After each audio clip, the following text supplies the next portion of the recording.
তো আজকের আমরা করব ক্লাস 8-এর কোষে দেখি 11 পৃষ্ঠা নম্বর 111 এবং অধ্যায়টার নাম কি? অধ্যায়টার নাম হলো শতকরা। এই অধ্যায়তে তোমরা অঙ্কগুলো দেখে ভাবতেই পারো যে অঙ্কগুলো প্রশ্নের অঙ্ক, খুব বড় অঙ্ক, কিন্তু চিন্তার কোনো কারণ নেই, অঙ্কগুলো খুবই ছোট এবং সোজা অঙ্ক। আর সব থেকে বড় কথা হলো যে এই সোজা অঙ্কগুলোকেই আমি করাবো আরও সোজাভাবে। তো তোমরা যদি সোজাভাবে এই অঙ্কগুলোকে করতে চাও তাহলে ভিডিওটা তোমরা পুরোটা দেখো। তাহলে আমি প্রথমেই শুরু করে দিচ্ছি 1-এর দাগের অঙ্ক থেকে। তাহলে চলো কথা না বাড়িয়ে 1-এর দাগের অঙ্কটা আমরা আগে একটু পড়ে ফেলি। তো 1-এর দাগের অঙ্কতে কি বলে দিয়েছে দেখো, 1-এর দাগের অঙ্কতে বলে দিয়েছে আমার কাছে 50 টাকা আছে, 50 টাকার 12% আমি স্কুলে পেন কিনতে খরচ করলাম, আমি কত টাকার পেন কিনলাম?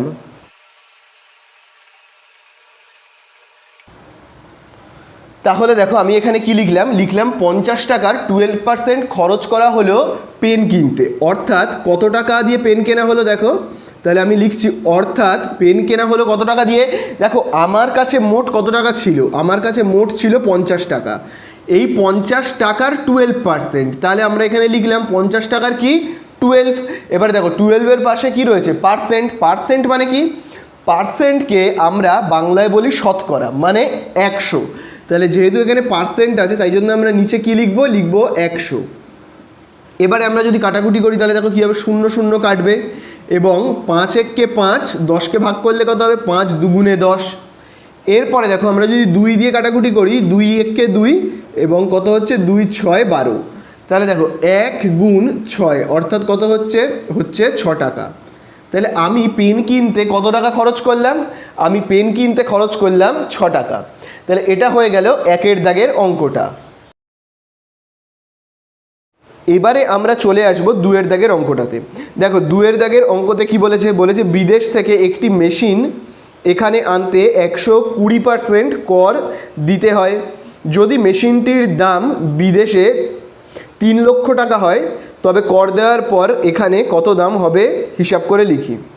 তাহলে দেখো আমাদের 2-এর দাগের অঙ্কটা দেখো কি বলে দিয়েছে, 2-এর দাগের অঙ্কতে আমাদের বলে দিয়েছে একটা মেশিনকে বিদেশ থেকে আনা হবে যেটার দাম কত টাকা, 3 লক্ষ টাকা, এবং বিদেশ থেকে আমাদের এই দেশে আনতে কত টাকা কর মানে ট্যাক্স কত টাকা দিতে হবে, দিতে হবে 120%। তাহলে আমরা বলতে পারি, তাহলে দেখো আমি কি লিখলাম, লিখলাম যে 3 লক্ষ টাকার ওপর কত পার্সেন্ট কর দিতে হচ্ছে, হচ্ছে 120%। অর্থাৎ কোনো জিনিসের দাম যদি হয় 3 লক্ষ টাকা তাহলে তার উপর কত পার্সেন্ট দেখো কর দিতে হচ্ছে, হচ্ছে 120%। তাহলে আমরা কত লিখবো, 120। আর পার্সেন্ট মানে আমি এক্ষুনি কি বললাম, পার্সেন্ট মানে আমি লিখবো 100। তো এবারে দেখো আমি যদি কাটাকুটি করি তাহলে কত হবে, নিচে একটা শূন্য ওপরে একটা শূন্য কাটলাম, আবার দেখো এই নিচে একটা শূন্য ওপরে একটা শূন্য কাটলাম। তাহলে দেখো এখানে কি পড়ে থাকছে, এখানে পড়ে থাকছে 3000 গুণ 120। তাহলে দেখো 3 আর 12কে যদি আমরা গুণ করি কত হবে 36, আর এখানে 1 2 3টে শূন্য, আর এইখানে দেখো একটা শূন্য। তাহলে দেখো আমরা কত পেলাম, পেলাম 3,60,000 টাকা। এই 3,60,000 টাকাটা আমাদেরকে কি করতে হচ্ছে, কর দিতে হচ্ছে, মানে বিদেশ থেকে আমাদের দেশে আনার জন্য ট্যাক্স দিতে হচ্ছে কত টাকা, 3,60,000।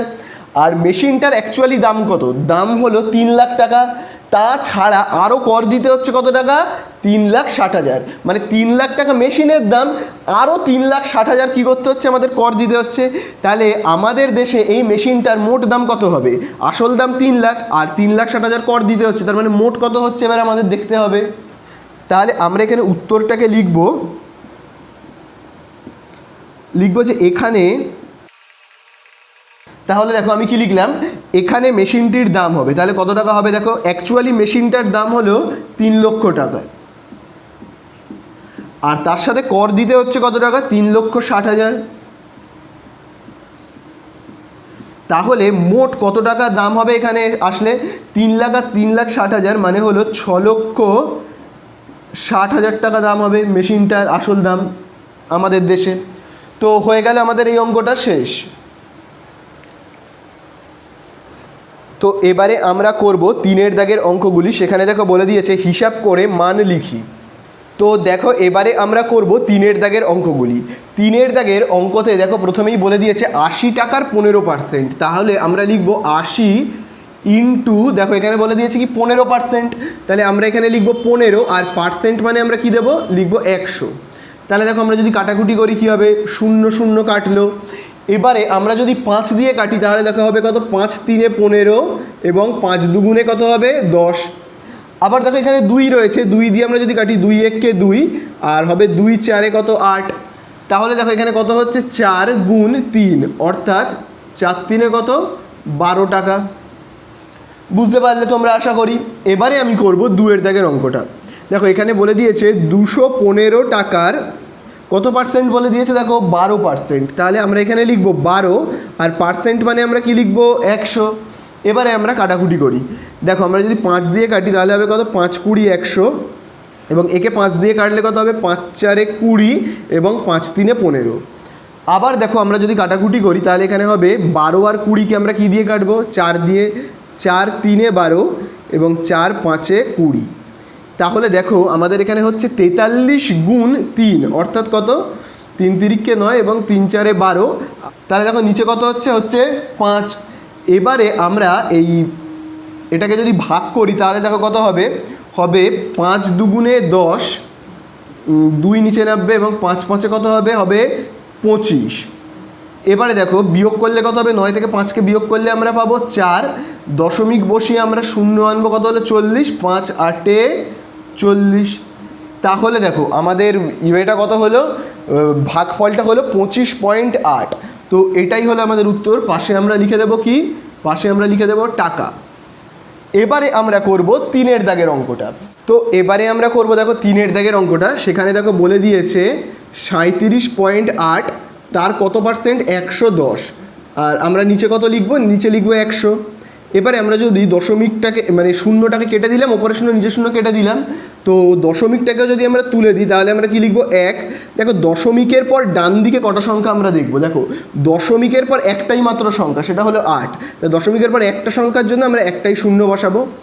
তাহলে দেখো ওপরে কত হচ্ছে 378, আর নিচে রয়েছে 10। আমরা যদি একটু কাটাকুটি করি তাহলে দেখো কত হয়, কাটাকুটি যদি আমরা করি 2 দিয়ে তাহলে হবে 2 5 10, এবং একে যদি আমরা 2 দিয়ে ভাগ করি কত হবে, 2 1 কে 2 1 17, 2 8 হবে কত 16, 1 19, 2 9 19। তো এখানে দেখো কত হচ্ছে 189 গুণ 11, আর নিচে 5 গুণ 10, অর্থাৎ 50টাকে আগে লিখে নিলাম, আর এখানে কত রয়েছে 189 গুণ 11। তাহলে দেখো 189 আর 11কে যদি আমরা গুণ করি তাহলে দেখো কত হবে, 189, আর 11কে যদি আমরা গুণ করি হবে কত 189। আবার আমরা কি লিখবো 189। তাহলে দেখো আমাদের এখানে হচ্ছে 9 আর 8 কত 17, 7 আবার হাতে আছে 1, তাহলে হবে 0, আবার হাতে আছে 2000 কত 79। তাহলে আমাদের এখানে হচ্ছে কি 2079। তো এই 2079কে এবারে আমরা কি করব, 50 দিয়ে ভাগ করব। 2079 তাকে আমরা 50 দিয়ে যদি ভাগ করি তাহলে দেখো কত হবে, 50 4 কত হবে 200, বিয়োগ করলে হবে 7, এখান থেকে নামলো কত 9। এবারে আমরা বলতে পারি কি যে 50 1 50, এবারে আমরা বিয়োগ করে কত পেলাম 29। আবার আমরা দশমিক বসিয়ে 0 আনবো। এবারে কত হবে, দেখো হবে 50 5 250, বিয়োগ করলে কত হবে 40। আবার দেখো যেহেতু দশমিক আছে আমরা এখানে 0 আনবো, কত হবে 400। এবারে আমরা কি বলতে পারি যে 50 8 কত 400। তাহলে আমাদের অঙ্কটা শেষ হয়ে গেলে উত্তরটা কত হলো 41.58। পাশে তোমরা লিখে দেবে মিটার, পাশে জায়গা নেই বলে আমি নিচে লিখলাম কি মিটার। এরপরে আমরা চলে যাব কত দাগের অঙ্কে, 4-এর দাগের অঙ্কে। তো এবারে আমরা করব 4-এর দাগের অঙ্কটা। এই 4-এর দাগের অঙ্কতে দেখো বলে দিয়েছে 480 গ্রামের কত পার্সেন্ট বলে দিয়েছে, 200%। তাহলে পার্সেন্টেজের জন্য আমরা নিচে কত লিখবো 100। এবারে যদি আমরা কাটাকুটি করি তাহলে দেখুন উপরে 0 নিচে 0, নিচে 0 উপরে 0 কেটে গেল, আর 48-এর সঙ্গে যদি আমরা 2কে গুণ করি কত হবে 96, 5 0টা বসে যাবে, আমরা লিখে দেবো গ্রাম। তাহলে এই আমরা করে ফেললাম 4-এর দাগের অঙ্কটা। তো দেখো এবারে আমরা করব 4-এর দাগের অঙ্কগুলি। তো 4-এর দাগের 1-এর অঙ্কতে দেখো কি বলে দিয়েছে, বলে দিয়েছে 2 টাকা 25, 5 টাকার শতকরা কত। তাহলে দেখো আমরা কিভাবে করব।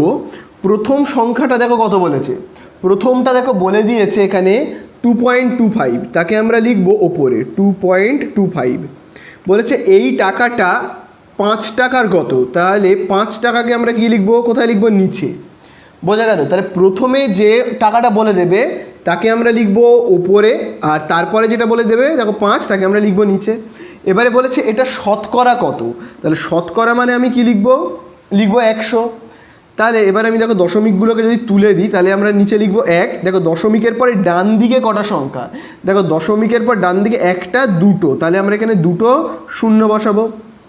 এরপরে আমরা কাটাকুটি করব। দেখো তাহলে কাটাকুটি করলে কত হবে, 100 100 কাটবে, আবার 5 দিয়ে এটাকে কাটলে কত হবে, 5 1 5 কাটলে কত হবে, 5 4 20, 2 25, 5 5 25, তাহলে কত হচ্ছে, হচ্ছে 45 টাকা। এইটা হয়ে গেল কি 4-এর দাগের 1-এরটা। এরপরে আমরা করব 4-এর দাগের 2-এরটা। তো এবারে আমরা 2-এর দাগেরটাই করব। দেখো প্রথমেই বলে দিয়েছে 85 গ্রাম, এই 85 গ্রাম 17 কিলোগ্রামের কত। তাহলে আমি কি বললাম, প্রথমে যেটা রয়েছে 85 তাকে আমরা লিখব ওপরে, তারপরে দেখো নিচে আমরা কি লিখব, দেখো তারপরে কত বলে দিয়েছে 17, তারপর সেটাকে আমরা লিখব নিচে। এবারে তোমরা একটা জিনিস দেখবে, 85টা ছিল গ্রাম কিন্তু 17টা কি কিলোগ্রাম। আমাদেরকে সবসময় দুটো একককেই কী করতে হবে, সমান করতে হবে। দেখো 85টা যদি গ্রাম থাকে তাহলে আমাদের 17টাকেও গ্রাম করতে হবে।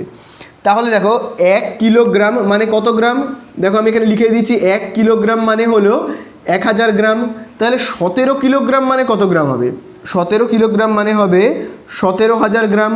মানে কিলোগ্রাম থেকে গ্রামে যেতে গেলে আমাকে কী করতে হবে, 1000 দিয়ে গুণ করতে হবে। তাই জন্য 1 কিলোগ্রাম মানে যদি 1000 গ্রাম হয় তাহলে 17 কিলোগ্রাম মানে কত গ্রাম হবে, নিশ্চয়ই 17,000 গ্রাম হবে, তাই না? এরকম একটা ব্যাপার। এবারে আমরা গুণ চিহ্ন দেবো, দিয়ে লিখব 100। এবারে আমরা কাটাকুটি করি। দেখো নিচে একটা শূন্য, ওপরে একটা শূন্য, ওপরে একটা শূন্য, নিচে একটা শূন্য, কেটে গেল। আর আমরা কীভাবে কাটাকুটি করব, 17 দিয়ে যদি করি তাহলে দেখো হবে 17 1 17, এই শূন্যটা এখানে বসে গেল, কত হলো 10। আবার 17 5 কত হবে, হবে 85। আবার দেখো আমরা যদি কাটি তাহলে কত হবে, 5 1 5, 5 2 10, তাহলে কত হচ্ছে, হচ্ছে 1/2। এবারে আমরা এই 1/2কে যদি দশমিকে রূপান্তরিত করি তাহলে কী হবে, 1কে তো ভাগ করা যাবে না, দশমিক দিয়ে আমরা শূন্য আনবো, হবে 10।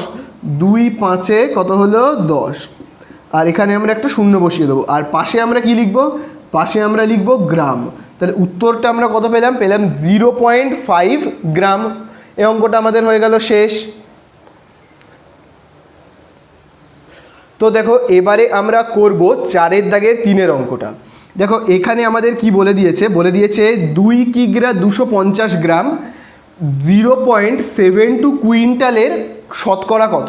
তাহলে এই অংশটাকে আমরা কোথায় লিখব, মানে এই যে 2 কিগ্রা 250 গ্রামকে আমরা এই উপরে লিখব, আর এই যে 0.72 এটাকে আমরা কোথায় লিখব, এটাকে আমরা লিখব নিচে। তাহলে দেখো আমরা কিভাবে করব, 2 কিগ্রা 250 গ্রাম, প্রথমে 2 কিগ্রাকে যদি আমি গ্রামে নিয়ে যেতে চাই তাহলে কত হবে, 1 কিগ্রা মানে যদি হয় 1000 গ্রাম, তাহলে 2 কিগ্রা মানে কত গ্রাম হবে, 2000 গ্রাম। ভালো করে তোমরা লক্ষ্য করবে কত গ্রাম হচ্ছে, 2000 গ্রাম। সাথে দেখো এখানে কত রয়েছে, রয়েছে 250 গ্রাম, তাহলে আমরা এখানে কি লিখছি 250। তাহলে দেখো বুঝতে পারলে আমি কী করলাম, 2 কিগ্রাকে আমি গ্রামে নিয়ে গেলাম, হলো 2000 গ্রাম, এবং এখানে 250 গ্রাম আরও রয়েছে তাই জন্য যোগ করলাম। তাহলে দেখো আমাদের এখানে কত হচ্ছে, হচ্ছে 2250, তাকে আমরা লিখবো এইখানে 2250। এরপরে দেখো এখানে কত রয়েছে, রয়েছে 0.72 কুইন্টাল। তাহলে দেখো 0.72 কুইন্টাল। তো এবারে দেখো 1 কুইন্টাল মানে কত কিগ্রা, 1 কুইন্টাল মানে হলো 100 কিগ্রা। তাহলে আমি প্রথমে কিগ্রাতে নিয়ে গেলাম, তার জন্য আমি কত গুণ করব, 100 গুণ করলে কত হবে, হবে 72। তাহলে এটা কি হলো, পেলাম আমরা কিগ্রা। কুইন্টাল থেকে আমরা 100 গুণ করে কি পেলাম, কিগ্রা। এবারে এই কিগ্রা থেকে আমি আবার গ্রামে যেতে চাই, তাহলে দেখো 1 কিগ্রা মানে কত গ্রাম, 1 কিগ্রা মানে হলো 1000 গ্রাম। তাহলে এখানে কত হচ্ছে, হবে 72,000 গ্রাম। তাহলে দেখো কত হলো এখানে ৭২,০০০ গ্রাম। তাহলে এই ৭২,০০০কে আমরা কোথায় লিখবো, এই জায়গাটাতে আমরা লিখবো ৭২,০০০ গুণ কত ১০০। তাহলে এবারে আমরা কাটাকুটি করি, তাহলে দেখো কি হবে, ওপরে দুটো শূন্য নিচে দুটো শূন্য কাটলো, আবার দেখো এই ওপরে একটা শূন্য নিচে একটা শূন্য কাটলো। এবারে আমরা একটু কাটাকুটি করব।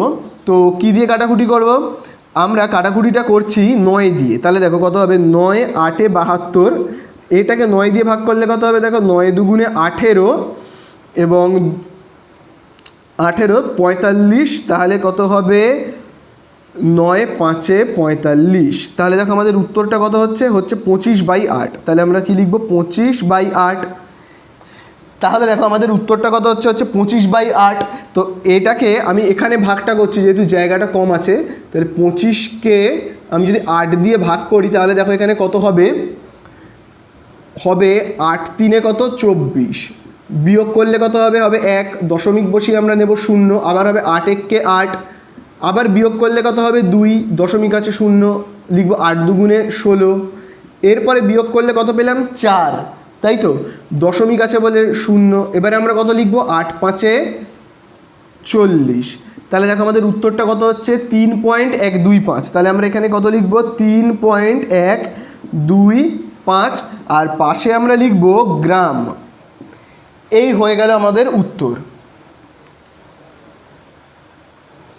এবারে আমরা করব নাম্বার 6-এর অঙ্ক। দেখো 6-এর দাগের অঙ্কতে বলেছে জলে হাইড্রোজেন ও অক্সিজেন 2:1 অনুপাতে আছে, জলের মোট পরিমাণে হাইড্রোজেন ও অক্সিজেনের শতকরা কত আছে লিখি।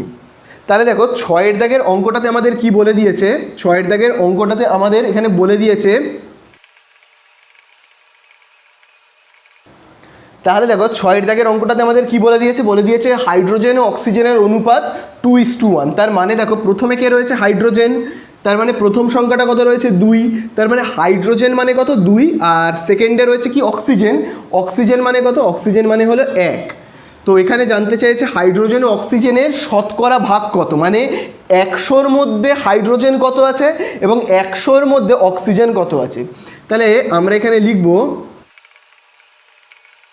তাহলে দেখো আমি এখানে কি লিখলাম, হাইড্রোজেনের শতকরা পরিমাণ, মানে 100-র মধ্যে কতটা হাইড্রোজেন রয়েছে, তাই জন্য আমি লিখলাম 100। এরপরে দেখো আমরা কার পরিমাণ বের করছি, হাইড্রোজেন। তাহলে দেখো এখানে হাইড্রোজেন মানে কোনটা, দেখো হাইড্রোজেন প্রথমে রয়েছে, সংখ্যাতেও প্রথমে রয়েছে 2, তারপরে হাইড্রোজেন মানে 2। আর নিচে আমরা কি লিখবো, নিচে আমরা সবসময় এদের দুজনকে যোগ করে লিখবো, মানে 2 আর 1কে আমরা যোগ করে কত লিখবো 3। তাহলে দেখো কত হচ্ছে 100 গুণ 2 কত হবে 200, আর নিচে কত লিখবো 3। এবারে যদি আমরা ভাগটা করি তাহলে আমরা কত লিখবো 3 6 18, বিয়োগ করলে 2, আবার 0 নামলে আবার হবে 3 6 18, বিয়োগ করে কত পাবো আমরা 2। তাহলে এই যে 2টা পেলাম না, এই 2কে আমরা লিখবো এইখানে, আর এই যে 3কে আমরা লিখবো এখানে। তাহলে তোমরা বুঝতে পারলে যে হাইড্রোজেনের শতকরা পরিমাপ কত পেলাম, এই এতটা 66/2/3। এবার একইভাবে আমরা বার করব অক্সিজেনের। তাহলে দেখো আমি কি লিখলাম, যে অক্সিজেনের শতকরা পরিমাণ কত হবে, তাহলে দেখো মোট কতটা জল রয়েছে, মোট জলের পরিমাণ হলো 100, এই 100-র মধ্যে অক্সিজেন কত, তাহলে দেখো অক্সিজেন মানে কোনটা, দেখো অক্সিজেন কতটা সেকেন্ডে রয়েছে, তাহলে সেকেন্ডে এখানে দেখো কত রয়েছে 1, তাহলে অক্সিজেন হলো 1। আর নিচে আমরা কি করবো, এই দুটোকে যোগ করে লিখবো, 2 আর 1কে আমরা যোগ করে কত লিখবো 3। তাহলে দেখো 100 গুণ 1 কত হবে 100, আর নিচে কত লিখবো 3।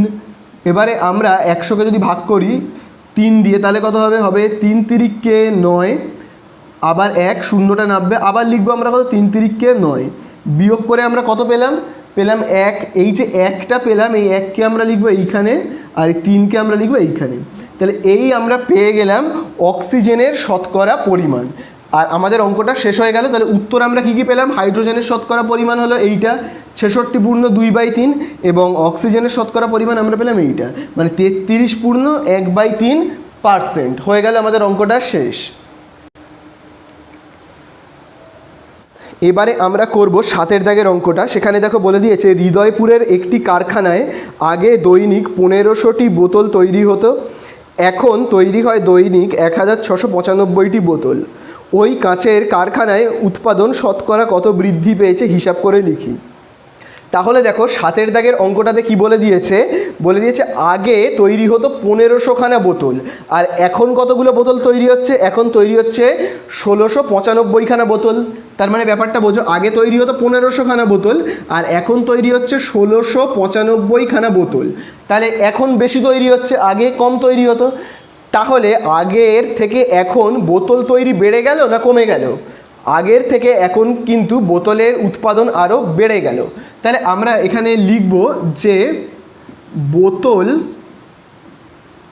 উৎপাদন বৃদ্ধি পেয়েছে,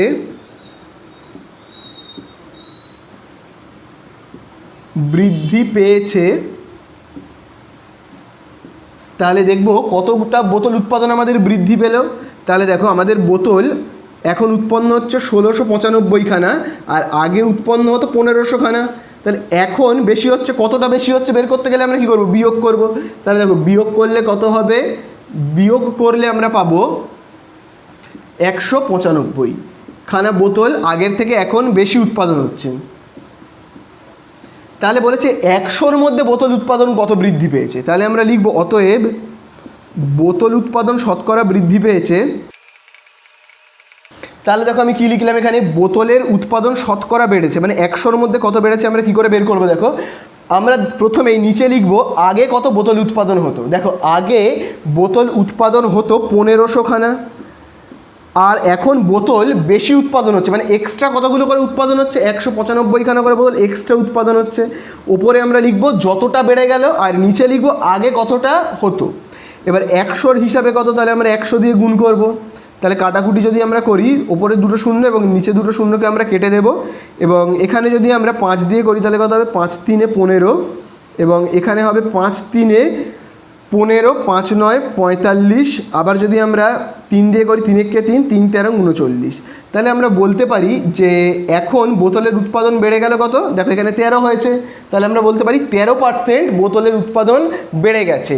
তাহলে হয়ে গেল 7 দাগের অঙ্কটা শেষ।